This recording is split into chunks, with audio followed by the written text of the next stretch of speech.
الرحیم والفجر ولیال عشر، فجر کے وقت کی قسم اور 10 راتوں کی۔ اللہ تعالیٰ نے قرآن کریم میں قسمیں بہت ساری چیزوں کی کھائی ہیں، لیکن اوقات میں سے فجر کی قسم کھائی ہے۔ اور یہ کون سے دن کی فجر ہے؟ یہ 10 ذی الحجہ کی فجر ہے، جس کی اللہ تعالیٰ نے قسم کھائی، اور پھر ان 10 دنوں کی قسم کھائی۔ یہ بہت بڑی بات ہے اللہ تعالیٰ کی کسی چیز کے بارے میں قسم کھانا، اور اسی سے پتہ چل جاتا ہے کہ یہ دن کتنے اہمیت کے حامل ہیں، اور یہ کتنے خوبصورت اور پیارے دن ہوں گے جن میں ہم الحمدللہ داخل ہو چکے ہیں۔ ان دنوں میں اللہ تعالیٰ نے حج کی عبادت اور قربانی کی عبادت رکھی ہے۔ قربانی آپ سارا سال کسی دن بھی بکرے ذبح کرنا چاہیں تو وہ قربانی نہیں کہلائے گی۔ قربانی صرف یہ ہے جو اس دن اور اس کے بعد کے جو 3 دن ہیں، 10، 11، 12 اور 13، 10 تاریخ کو اور ایام تشریق میں سے کسی ایک دن کی جائے وہ بس قربانی کہلائے گی۔ اس کے علاوہ آپ عقیقہ کرتے ہیں، آپ ویسے صدقہ کرتے ہیں، آپ بکرے ذبح کرتے ہیں، ان میں سے کوئی بھی قربانی نہیں کہلاتی۔ تو قربانی ان 4 دنوں میں کی جانے والی عبادت ہے اللہ کے راستے میں۔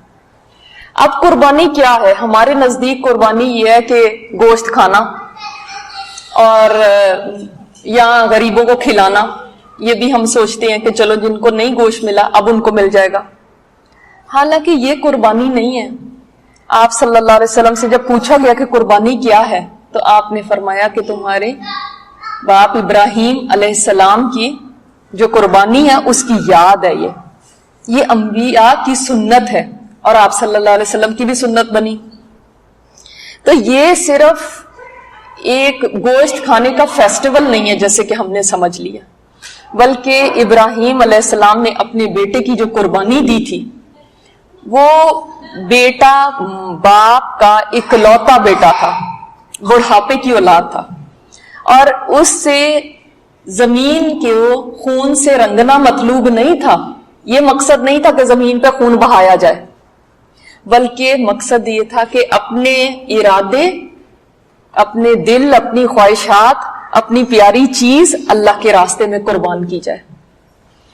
اور یہ امتحان تھا ابراہیم علیہ السلام کا، ان کی رضا کا، کہ کس پہ راضی رہتے ہیں، کیا اللہ کے اس حکم میں راضی رہتے ہیں یا نہیں، ان کے صبر کا، ان کے شکر کا، یہ سب کا امتحان تھا۔ اور ابراہیم علیہ السلام اس امتحان میں پورے اترے۔ جو ابراہیم علیہ السلام جن کے بارے میں قرآن میں آتا ہے کہ وہ فرماتے ان صلاتی و نسکی و محیای و مماتی للہ رب العالمین، کہ بے شک میری نماز، میری قربانی، میرا جینا اور میرا مرنا میرے اللہ کے لیے ہے۔ یہ کیا چیز ہوتی ہے کہ میری قربانی اللہ کے لیے، میرا جینا مرنا اللہ کے لیے؟ دیکھیے اللہ تعالیٰ قربانی کرا کے ہم سے کیا کرانا چاہتا ہے؟ آپ کیا سوچتے ہیں کہ اللہ تعالیٰ کیا چاہتا ہے کہ ہم کیا کریں؟ کیا خون بہایا جانا یہ اللہ کو پیارا ہے، یا کیا چیز ہے اس کے اندر؟ اصل میں قربانی میں ہم یہ ثابت کرتے ہیں کہ اللہ ہمیں سب سے زیادہ تجھ سے محبت ہے، سب سے زیادہ تجھ سے محبت ہے۔ اور آج یہ قربانی ہم بکرے کی کر رہے ہیں، لیکن کل اگر مجھے میری خواہشات کی قربانی کرنی پڑے، مجھے میرے جذبات کی قربانی کرنی پڑے، مجھے میری جان کی بھی قربانی کرنی پڑے، تو میں کرنے سے پیچھے نہیں ہٹوں گی۔ یہ میسج ہے جو میں قربانی کر کے دیتی ہوں۔ اللہ تعالیٰ نے فرمایا لن تنالوا البر حتی تنفقوا مما تحبون، تم نیکی کو پہنچ ہی نہیں سکتے جب تک تم وہ چیز نہ اللہ کے راستے میں دو جس سے تم محبت کرتے ہاں؟ تو یہ ہے ٹیسٹ ہماری محبت کا۔ ہم یہ ثابت کرتے ہیں اللہ ہم تجھ سے سب سے زیادہ محبت کرتے ہیں۔ دیکھیں جس سے محبت کی جائے قربانی اس کے لیے دی جاتی ہے نا، ایسے ہی تو نہیں آپ راہ چلتے کے لیے کوئی چیز قربان کرتے۔ آپ دیکھیں آپ کو اپنے بچے سے محبت ہوتی ہے، آپ اس کے لیے نیند قربان کرتے ہیں، آپ اس کے لیے اپنا کھانا پینا قربان کرتے ہیں، اپنی سیریں قربان کرتے ہیں، اپنی پوری جوانی اس کے لیے لگا دیتے ہیں، کیونکہ آپ کو اس سے محبت ہے۔ آدمی کو اولاد سے محبت ہوتی ہے تو وہ اس کی خاطر کیسے روزی کمانے کے لیے گدھے کی طرح کام کرتا ہے، کیونکہ اس کو اس سے محبت ہے۔ قربانی تبھی دی جاتی ہے جب محبت ہوتی، قربانی دینا محبت کی علامت ہے۔ اور جب ہم توحید کی بات کرتے ہیں نا تو ہم سوچتے ہیں توحید کیا ہے؟ اللہ ایک ہے، یہ نا ٹھیک ہے یہ بات، لیکن توحید صرف یہ نہیں ہے. توحید کا معنی یہ ہے کہ اے اللہ میں تجھ سے سب سے زیادہ محبت کرتی ہوں اور تیری محبت سے آگے کسی کی محبت نہیں ہے. اور توحید یہ ہے کہ اللہ میں سب سے زیادہ تجھ سے ڈرتی ہوں، تجھ سے بڑھ کے کسی کا خوف میرے دل میں نہیں ہے. اور اللہ مجھے کچھ چاہیے تو میں تیری طرف رجوع کرتی ہوں، اور اللہ میں اپنا بھروسہ تجھ پہ کرتی ہوں، اور اللہ میرا سب سے زیادہ تعلق تجھ سے ہے. اور اے اللہ میری زندگی کا محور تو ہے، یعنی جس کے گرد میری زندگی گھومتی ہے وہ ذات تو ہے. نہ میرے بچے ہیں، نہ میرا گھر ہے، نہ میرا شوہر ہے، نہ کچھ بھی نہیں، اللہ تو ہے جس کے گرد میری زندگی گھومتی ہے. یہ ہے توحید. توحید کا سمبل کون ہے؟ جن کے بارے میں قرآن میں سب سے زیادہ توحید کی بات کی گئی، کون ہے؟ ابراہیم علیہ السلام. ابراہیم علیہ السلام کی زندگی سے سیکھو اگر توحید سیکھنی ہے کہ توحید ہوتی کیا ہے. ہم نے تو توحید کو بس ایسا سمجھ لیا کہ لا الہ الا اللہ یہ تو توحید ہے، تو ہم تو بس لا الہ الا اللہ پڑھ کے تو بڑے اچھے بالکل توحید والے بن گئے. توحید والے ایسے نہیں بنا جاتا. توحید والے بننا ہے تو دیکھو کہ واقعی ہمارے جذبات، ہمارے احساسات، ہماری محبتیں سب سے زیادہ کس کے لیے، ہم تڑپتے سب سے زیادہ کس کے لیے. یہ ہے توحید. توحید کے لیے آپ دیکھیں ابراہیم علیہ السلام کا بچپن سے دیکھتے ہیں. پہلے تو پوری ان کی فیملی جو ہے نا قابل مثال ہے پہلے، لیکن ابراہیم علیہ السلام کو دیکھ لیں، بچپن ہے نا، کیا دیکھ رہے ہیں؟ ستاروں کو دیکھ رہے ہیں، کہہ رہے ہیں کہ یہ میرا رب ہے. جب وہ ڈوب گئے تو فرمایا ڈوبنے والا تو میرا رب نہیں ہو سکتا. چاند کو دیکھا، فرمایا یہ میرا رب ہے. اچھا وہ بھی ڈوب گیا تو نہیں، یہ نہیں میرا رب ہو سکتا. سورج کو دیکھا تو فرمایا یہ بڑا ہے، یہ ہے میرا رب. پھر جب وہ بھی ڈوب گیا فرمایا ڈوبنے والا رب نہیں ہو سکتا. کیا مطلب ہے اس بات کا؟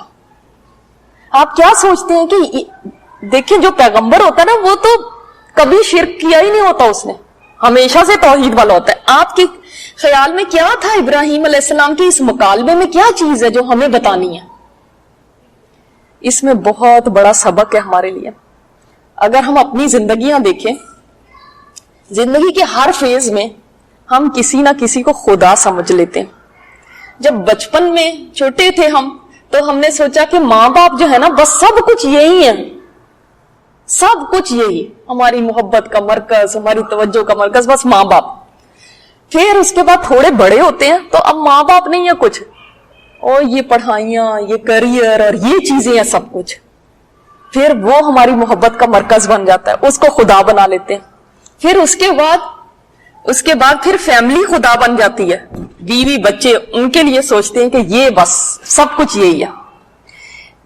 جب انسان کی زندگی جیسے جیسے آگے بڑھتی رہتی ہے وہ ڈفرینٹ چیزوں کو خدا بناتا رہتا ہے. ابراہیم علیہ السلام کی اس بات میں یہ سبق ہے کہ یہ کوئی خدا نہیں ہے، یہ سب ڈھل جانے والے ہیں. ان میں سے کون ہے جو پائیدار ہے؟ نہ ماں باپ رہ جانے والے ہیں، نہ کریئر، نہ جابز، نہ فیملیز، نہ گھر، کوئی بھی چیز نہیں، نہ سٹیٹس، کوئی بھی چیز ایسی نہیں ہے جو ڈھل نہ جائے.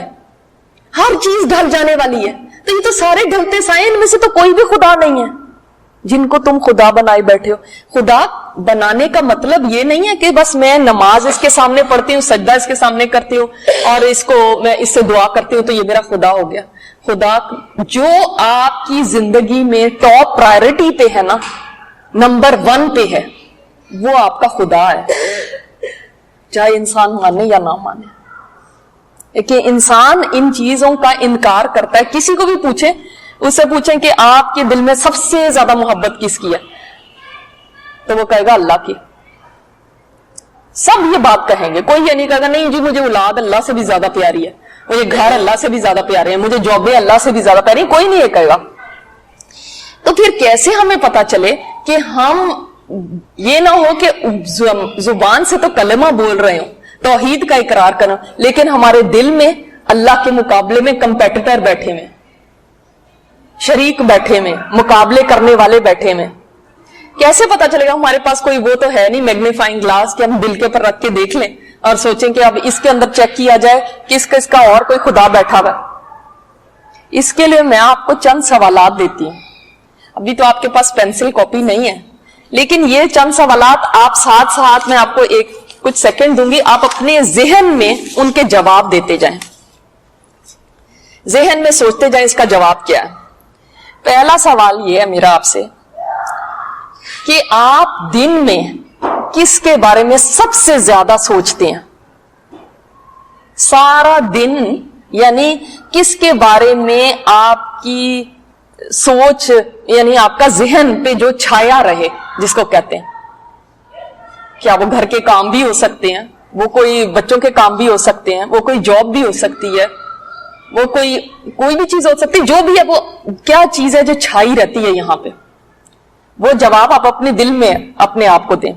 نمبر 2، نماز سے پہلے، پھر نماز کے دوران بھی اور نماز کے بعد بھی کون ہے جو یاد آتا رہتا ہے؟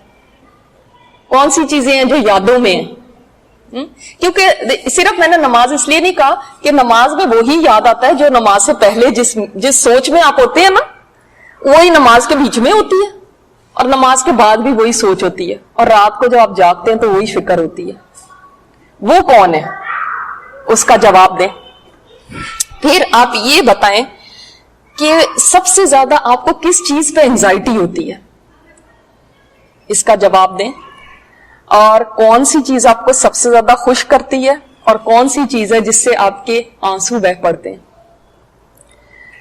اور کس کو کھو دینے کا سوچ کے خیال بھی آپ کے ذہن میں آئے تو آپ کہتے ہیں بس ختم۔ وہ کون سی ایسی ہستی ہے؟ ان میں انسان کی انائیں بھی ہو سکتی ہیں، کیونکہ ایک اور سوال، کس چیز نے لاسٹ ٹائم آپ کو آگ بگولا کر دیا؟ کون سی چیز ہے جو آپ کو آگ بگولا کر دیتی ہے، آپ سے وہ چیز نہیں برداشت ہوتی، آپ غصے میں پاگل ہو جاتے ہیں، وہ کون سی چیز ہے؟ یہ چند ایک سوالات ہیں، آپ ان کے جواب دیں اور پھر مجھے بتائیں کہ کس کے سوالوں کے جواب، سارے کے سارے جواب اللہ تھے۔ ہاں، یہ تو توحید ہے، یہ دیکھی نہیں ہے، یہ تو توحید ہے، یہ تو توحید ہے۔ لیکن ان سب سوالوں کے جواب اگر سوچیں تو ہاں، یہ ہے توحید، کیونکہ ہم اتنے غافل ہیں کہ یہ سوچنے کی بھی فرصت نہیں ہے۔ یہ ہے توحید، جو آپ کا جواب ہے نا وہی آپ کا خدا ہے، یاد رکھیں، جو آپ کا جواب ہے۔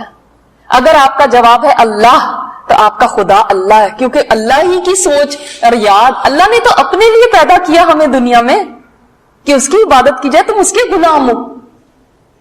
تو اگر جواب اللہ ہے کہ سارا دن اللہ کا خیال ذہن میں رہتا ہے، نماز سے پہلے اس کی یاد، نماز میں اس کی یاد، اس کے بعد اس کی یاد، اور اس کو کھو دینے کا خوف اتنا میرے ذہن پہ چھایا ہوتا ہے کہ اگر میں نے اس کو کھو دیا تو میں تو رہ نہیں سکتی۔ سب سے زیادہ خوشی اس کو راضی کر کے ہو، اور سب سے زیادہ غم اس کی ناراضگی میں ہو۔ یہ اگر ہمارا سوالات کا جواب کچھ اور ہے نا، تو اس کا مطلب ہے ایمان میں کہیں نقص ہے۔ پھر پہلے ایمان کو سیدھا کرنا ہے، ایمان ہی ابھی درست نہیں ہے، کیونکہ ابراہیم علیہ السلام کو اگر دیکھیں تو انہوں نے اپنی پوری زندگی میں یہ ثابت کیا کہ اللہ تو نمبر 1 پہ ہے۔ میں نے کہا نا توحید سیکھنی ہے تو ابراہیم علیہ السلام سے سیکھیں، تو نمبر 1 پہ اللہ، تیرے آگے کوئی نہیں ہے۔ ابراہیم علیہ السلام کی ہر کام میں دیکھیں، آپ جسمانی طور پہ دیکھ لیں، آپ جذباتی طور پہ دیکھ لیں، ان کی ہر قربانی اللہ کے لیے۔ ان کی یہ بات جھوٹی نہیں ہے جب وہ کہتے ہیں اِنَّ صَلَاتِي وَنُسُكِي وَمَحْيَايَ وَمَمَاتِي لِلَّهِ رَبِّ الْعَالَمِينَ۔ ہم جب کہتے ہیں نا تو کہتے تو بہت شوق سے، یہ کلمات تو محبت میں ڈوبے ہوئے ہیں، یہ تو کسی ایسے محب کے کلمات ہے اپنے محبوب کے لیے کہ میرا تو سارا کچھ تیرا ہے۔ ہم تو بے سوچے سمجھے پتہ نہیں کیا سوچ کے یہ پڑھ رہے ہوتے ہیں اور سوچتے ہیں کہ بس توحید کا حق ادا ہو گیا، اور کبھی ہم نے شاید غور بھی نہیں کیا کہ یہ کلمات بہت بڑے کلمات ہیں۔ ان کا بھروسہ اللہ تعالیٰ پہ کتنا تھا، اس سے اندازہ لگائیں کہ آگ میں ڈالے جانے والے ہیں، اور جس وقت آگ کے قریب لائے گئے ہیں تو جبرائیل علیہ السلام آتے ہیں اور پوچھتے ہیں کہ اے خلیل اللہ، کوئی میری مدد چاہیے؟ تو فرماتے ہیں تیری نہیں چاہیے، تمہاری نہیں چاہیے، یعنی کس طرف اشارہ ہے؟ اس اللہ کی طرف. کیوں؟ اس لیے کہ ان کو پتا ہے کہ آگ اس کے اوپر قابو پانے والا اور اس کا مالک کون ہے؟ یہ کس کے کنٹرول میں ہے؟ اللہ کے. اتنا بھروسہ ہے کہ آگ کچھ نہیں کر سکتی، یہ تو اس رب کے قبضے میں ہے، تو میں پھر آگ سے کیوں ڈروں؟ اور اس وقت فرماتے ہیں حسبی اللہ و نعم الوکیل، یعنی بھروسہ کتنا ہے اللہ پر کہ حسبی اللہ، میرے لیے اللہ ہی کافی ہے، وہ بہترین وکیل ہے. جب انسان کسی ایسی سچویشن میں پھنس جائے، آگے آگ ہے اور اب نکلنے کا لگ رہا ہے کوئی راستہ نہیں ہے، اس وقت کیا ایسا بھروسہ ہوتا ہے اللہ کے اوپر کہ حسبی اللہ، میرا اللہ ہے نا، اللہ ہے نا، وہ کافی ہے میرے لیے، وہ بہترین وکیل ہے. یہ ہے توحید. یہ ہے توحید جو ابراہیم علیہ السلام سے ہم نے سیکھنی ہے. پھر اس کے بعد اللہ تعالیٰ ان کو ایک بیٹے سے نوازتے ہیں. کس ٹائم پہ؟ جس وقت بڑھاپا ہے، ابو 80 ہیں جس وقت کے بیٹا اللہ تعالیٰ نے دیا. اور آپ کو پتا ہے کہ جو پہلی اولاد ہوتی ہے ویسے بھی پیاری ہوتی ہے، اور پھر وہ اولاد جو کہ پوری زندگی مانگتے رہے ربی حبلی من الصالحین، وہ یہ اس دعا کا نتیجہ یہ اولاد اللہ تعالیٰ نے عطا فرمائی. اور جب اولاد عطا فرما دی تو آپ دیکھیں اللہ تعالیٰ دیکھنا چاہتے ہیں ابراہیم ابھی بھی تیرے دل میں میری محبت سب سے زیادہ ہے یا بیٹے کی محبت نے جگہ پکڑ لی ہے؟ اب مقابلہ ہے، ایک طرف اللہ کی محبت، ایک طرف بیٹے کی محبت. اے ابراہیم کہیں بیٹے کی محبت میری محبت سے زیادہ بڑھ تو نہیں گئی؟ اللہ تعالیٰ نے قرآن میں فرمایا نا مال اور اولاد فتنہ ہے. فتنے کا معنی کیا؟ ٹیسٹ ہے. یہ اللہ تعالیٰ نے اب ٹیسٹ کرنا تھا ابراہیم علیہ السلام کو کہ کرتے کیا ہیں.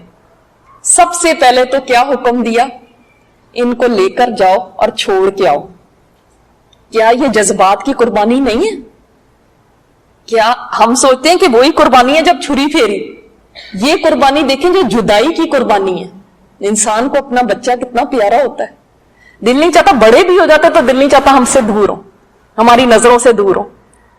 اور کہاں یہ کہ اتنا چھوٹا بچہ اور بیوی، اور فرمایا کہ ان کو لے کر نکلو. کہاں لے کر جانا ہے اللہ؟ جبرائیل علیہ السلام بتائیں گے. اور جبرائیل علیہ السلام نے کیا راہ دکھائی؟ اچھا ان کے لیے کوئی براق نہیں آئی کہ جس کے اوپر سوار ہو کے تو سیکنڈوں میں پہنچ جائیں؟ کہاں فلسطین اور کہاں مکہ، اور چلتے جا رہے ہیں بیوی اور بچے کو لے کر. اور جب مکہ پہنچے ہیں تو یہ مکہ میں بیت اللہ کی جگہ ایک ٹیلا سا تھا. بلیو می، میں نے وہ سفر کیا ہے مدینہ سے مکہ کی طرف جس میں آپ صلی اللہ علیہ وسلم نے جس راستے پہ ہجرت کی تھی. اور آج کی میں بات آپ کو بتا رہی ہوں اس سال کی، کہ ابھی تک اتنی ترقی ہونے کے باوجود وہ جگہ ایسی ہے کہ دور دور تک نہ کوئی آبادی، نہ کوئی کچھ، صرف ریت ہے اور پہاڑ ہیں اور جھاڑیاں چھوٹی چھوٹی، بس کوئی درخت بھی نہیں ہے کہ سایہ ہو کہ انسان کے نیچے سائے کے ہی بیٹھ جائے، اور بس پتھر ہی پتھر، چٹیل پہاڑ بالکل. اور آپ سوچیں 5000 سال پہلے وہ کیا ہوگا. ابھی تو سڑک بھی تھی، چلو سڑک جا رہی ہے، وہاں پہ تو نہ بندہ نہ بندے کا نشان. اور وہاں پہ فرمایا یہاں پہ چھوڑ دو بی بی ہاجرہ کو اور بیٹے کو، اور بات کوئی نہیں کرنی ہے. اور ابراہیم علیہ السلام اونٹ پہ ہیں اور مڑتے ہیں ان دونوں کو اتار کے. کون سا سامان ان کو دیا کہ یہ بھائی سامان رکھ لینا، آخر آپ کو ضرورت پڑے گی، یہ فرنیچر بھی چاہیے ہوگا، یہ میڈیسن بھی چاہیے ہوگی، یہ فلانی چیز بھی چاہیے ہوگی. کچھ بھی نہیں. اونٹ پہ سوار ہوئے اور واپس جا رہے ہیں. اور بی بی ہاجرہ ہکا بکا ہے، یہ ہو کیا رہا ہے؟ پوچھتی ہیں، پیچھے ساتھ ساتھ چل رہی ہیں، کہہ رہی ہیں کدھر چھوڑ کے جا رہے ہیں؟ ہمیں کس کے سہارے چھوڑ کے جا رہے ہیں؟ کہاں؟ پھر کوئی جواب نہیں ہے، کوئی جواب نہیں ہے. تو فرماتی ہیں اے ابراہیم کیا اللہ کا حکم ہے؟ پتا تھا نا کہ اللہ کے نبی ہیں، کیا اللہ کا حکم ہے؟ تو ابراہیم علیہ السلام نے بس سر ہلا دیا. تو آگے سے کیا فرماتی؟ پھر اللہ ہمیں ضائع نہیں کرے گا، پھر اللہ ضائع نہیں کرے گا. اگر آدمی کی قربانی ہے تو سوچو اس عورت کی بھی قربانی ہے. عورت کمزور ہوتی ہے ہم تو سفر بھی کرنا ہو ہسبینڈ کے بغیر تو کتنا مسئلہ ہو جاتا ہے کہ بھئی کیا اکیلے جا رہے ہیں، جی اکیلے جا رہے ہیں، حالانکہ سارے 10 طرف لوگ ہوتے ہیں. وہ اکیلی عورت ہے اور بچہ ہے. اور دیکھیں کہ اللہ تعالیٰ نے اس شہر مکہ کی بنیاد اس عورت سے رکھائی ہے. ایک عورت ہے جو اس شہر کی بنیاد رکھنے والی ہے.